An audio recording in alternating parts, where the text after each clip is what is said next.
இது எல்லாத்துக்குமே பொதுவா இருக்கிற ஒரு கேள்வி. பணக்காரர் மட்டும் எப்படி மேலும் மேலும் பணக்காரர் ஆகிட்டே இருக்காரு? இயற்கை அப்படிங்கிறது எல்லாத்துக்குமே பொதுவா தான் இருக்கு. மனிதர்கள் எல்லாருக்குமே ஒரே அளவு மூளை, ஒரே மாதிரியான உடல், உயிர், ரத்தம், சதை, இது எல்லாமே ஒரே மாதிரியா தான் இருக்கு. காற்று, மழை போன்றவையும் பொதுவா தான் இருக்கு. ஆனா எந்த இடத்துல பணக்காரருக்கும் ஏழைக்கும் இடையான பொருளாதாரம் சார்ந்த ஏற்றத்தாழ்வு உண்டாகிறது? ஏழைகள் எப்படி ஏழையாவே இருக்காங்க, பணக்காரர்கள் மேலும் மேலும் எப்படி பணக்காரங்களாகிட்டு இருக்காங்க? அப்படி அவங்க என்னதான் செய்யறாங்க? இந்த கேள்விக்கு பதில் தெரிந்து கொள்ள நடுத்தர மக்கள் எப்போதுமே ஆர்வம் காட்டுவது வழக்கம். இந்த அல்ட்ரா ரிச் பணக்காரர்கள் மேலும் மேலும் பணக்கார ஆவதற்கான ரகசியம் என்ன, அதை பத்தி அந்த வீடியோல பார்க்க போறோம். Hi friends, welcome back to Tamil Planner. உள்ளபடி சொல்லணும்னா பணக்காரங்க எதையுமே அதிசிறப்பாக மெனக்கெட்டு ரொம்ப கஷ்டப்பட்டுலாம் செய்யறது கிடையாது. அவங்க ஒரு விஷயத்துல ரொம்ப தெளிவா இருக்காங்க. அவங்க கிட்ட இருக்கிற மூலதனம் மற்றும் சொத்துக்களை பாதுகாப்பதில் எப்போதுமே கவனமா இருக்கிறது தான் அந்த விஷயம். சொத்துக்களை பாதுகாக்கிறதுனா பெட்டியில பூட்டி வைக்கிறதோ அல்லது லாக்கரில் வைக்கிறதோ கிடையாதுங்க. அந்த சொத்துக்களின் மதிப்பு குறையாமல் தொடர்ந்து அவற்றிலிருந்து வருமானம் ஈட்டுவது. தொடர்ந்து வருமானம் ஈட்டுவதுடன் அந்த சொத்துக்கள் காலத்தின் போக்கில் மதிப்பு உயர்வும் அடைகின்றன. அதுதான் அவர்களை மேலும் மேலும் பணக்காரங்களாக மாற்றுகிறது. பணக்காரர்கள் அசையாத சொத்துக்களில் மட்டும் கவனம் செலுத்தாமல் தொடர்ந்து அதிக வருமானம் தரும் எல்லா வகை முதலீடுகளிலும் முதலீடு செய்கிறார்கள். அதாவது பணம் அவர்களுக்காக வேலை செய்து பெரும் செல்வத்தை ஈட்டி தருகிறது. உதாரணமாக ஒரு அல்ட்ரா ரிச் குடும்பம் ரூபாய் 200 கோடி அளவுக்கு ஈக்விட்டி போர்ட்போலியோ வச்சிருக்காங்க அப்படின்னு வச்சுப்போம். மேலும் அந்த குடும்பம் ஒரு முக்கியமான துறையில பிசினஸ் செஞ்சுக்கிட்டு இருக்காங்க அப்படின்னு வச்சுக்கலாம். இவங்களோட போர்ட்போலியோ ஆண்டுக்கு 10% வருமானம் கொடுத்தா கூட அவங்களோட ஆண்டு வருமானம் 20 கோடி ரூபாவா இருக்கும். இந்த மாதிரி கிடைக்க வருமானத்தை எடுத்து செலவு செய்யாம அதை மீண்டும் முதலீட்டிலே வைக்கிறது மூலமா அடுத்த 7 வருஷத்துல அவங்களோட 200 கோடி இன்வெஸ்ட்மெண்ட் 2 மடங்கா உயர்ந்துரும். பணக்காரர்கள் அவர்களுடைய சொத்துக்களை 2 வகையாக பார்க்காங்க.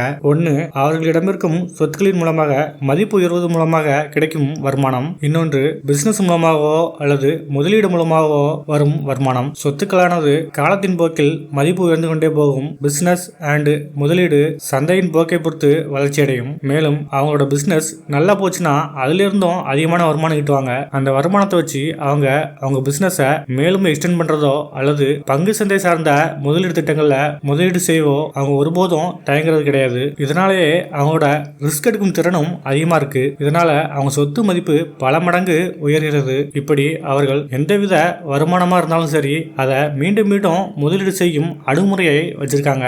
செல்வத்தை குவிப்பதில் இந்த 2 வழிகள் மட்டுமல்லாமல் அவர்கள் தங்களுடைய வருமானத்தின் பெரும்பகுதியை வரிக்காக செல்வதையும் கூர்ந்து கவனிக்காங்க.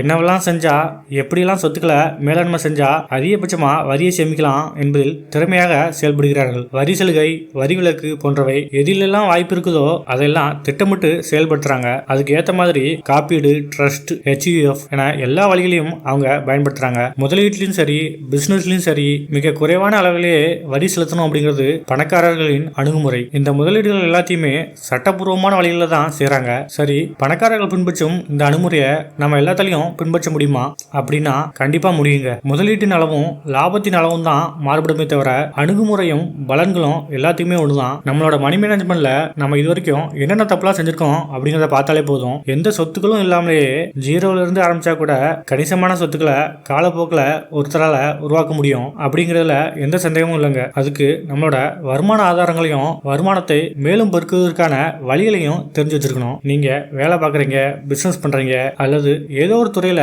எக்ஸ்பர்ட்டா இருந்து அது மூலமா வருமானம் ஈட்டுறீங்க அப்படின்னு எதுவா இருந்தாலும் சரி, இந்த அணுகுமுறையை எல்லாராலையும் மேற்கொள்ள முடியும். முதலில் வருமான ஆதாரங்களை பெருக்க வேண்டும். இரண்டாவது, வருமானத்தில் நாம் செலுத்தும் வரியை முழுவதுமாக குறைக்க முயற்சி செய்ய வேண்டும். அதற்கான நிதி திட்டமிடல்களை மேற்கொள்ள வேண்டும். நாம் எந்த வரி வரம்பில் இருக்கிறோம், நமக்கு இருக்கிற வரி நடைமுறைகள் என்னென்ன, எதுக்கெல்லாம் வரி சலுகை இருக்கு, யாருக்கெல்லாம் வரி சலுகை இருக்கு, அதை எப்படியெல்லாம் பயன்படுத்தலாம், கணவன் மனைவி இணைந்து முதலீட்டை மேற்கொண்டால் எவ்வளவு வரி சலுகை கிடைக்கும், குடும்பத்தில் உள்ள வயதானவர்கள் முதியோர்களுக்கான திட்டங்கள் மூலம் கிடைக்கும் பலன்கள் என்னென்ன, இந்து பிரிக்கப்படாத குடும்பம் என்கிற HUF முறையில் கிடைக்கிற பலன்கள் என்னென்ன, பிசினஸ் எனில் தனியாகவும் அல்லது பார்ட்னர்ஷிப் மூலமாகவும் செய்வதற்கான வித்தியாசங்கள் என்னென்ன, அவற்றில் உள்ள வரி சார்ந்த பலன்கள் என்னென்ன என்பதையெல்லாம் எல்லோரும் தெரிஞ்சு வச்சுக்கணும். இதை பற்றியெல்லாம் தெரியாதவங்க அல்லது புரிந்து கொள்ள முடியாதவங்க நிதி ஆலோசகர்கள் அல்லது ஆடிட்டர்கள் இவங்க கிட்ட கேட்டு தெரிஞ்சுக்கிட்டு அதை செயல்படுத்தணும். இன்னொரு முக்கியமான விஷயத்த பணக்காரங்க கிட்ட பார்க்கலாம். அது என்னன்னா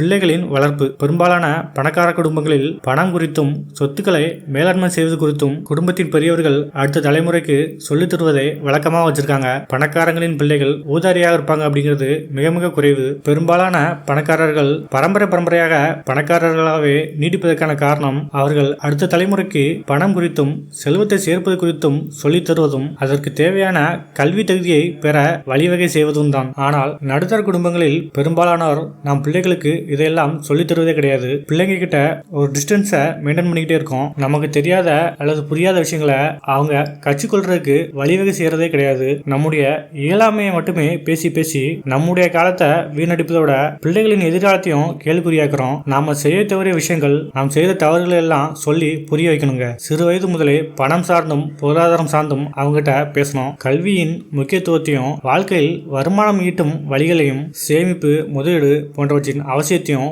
பேசணும். நம்மளால அவங்களுக்கு புரிய வைக்க முடியலன்னா அவங்க வயசுக்கு ஏற்ற மாதிரி பேங்குக்கு கூட்டு போகணும். முதலீடு பற்றிய விழிப்புணர்வு கூட்டங்களுக்கு கூட்டு போகணும். பிசினஸ் கண்காட்சிகளுக்கு அழைச்சிட்டு போகணும். இந்த மாதிரியான லேர்னிங்ஸை அவங்களுக்கு கொடுத்துக்கிட்டே இருக்கணும். கோடிகள்ல லட்சங்கள்ல பணத்தை சேர்த்தாதான் பணக்காரங்க அப்படின்னு இல்லைங்க. ஜீரோல இருக்கிறவங்க சில ஆயிரங்கள் சேர்த்தா கூட அதுவே பணக்காரர் ஆவதற்குரிய ஆரம்பம். சேமிக்கவும் முதலீடு செய்யவும் தொடங்குங்கள். நீங்களும் பணக்காரர் ஆவது நிச்சயம். நான் கூறிய இந்த தகவல்கள் உங்களுக்கு பயனுள்ளதா இருந்துச்சுன்னா சேனலை சப்ஸ்கிரைப் பண்ணுங்க. தேங்க்ஸ் ஃபார் வாட்சிங் அண்ட் ஹாப்பி இன்வெஸ்டிங்.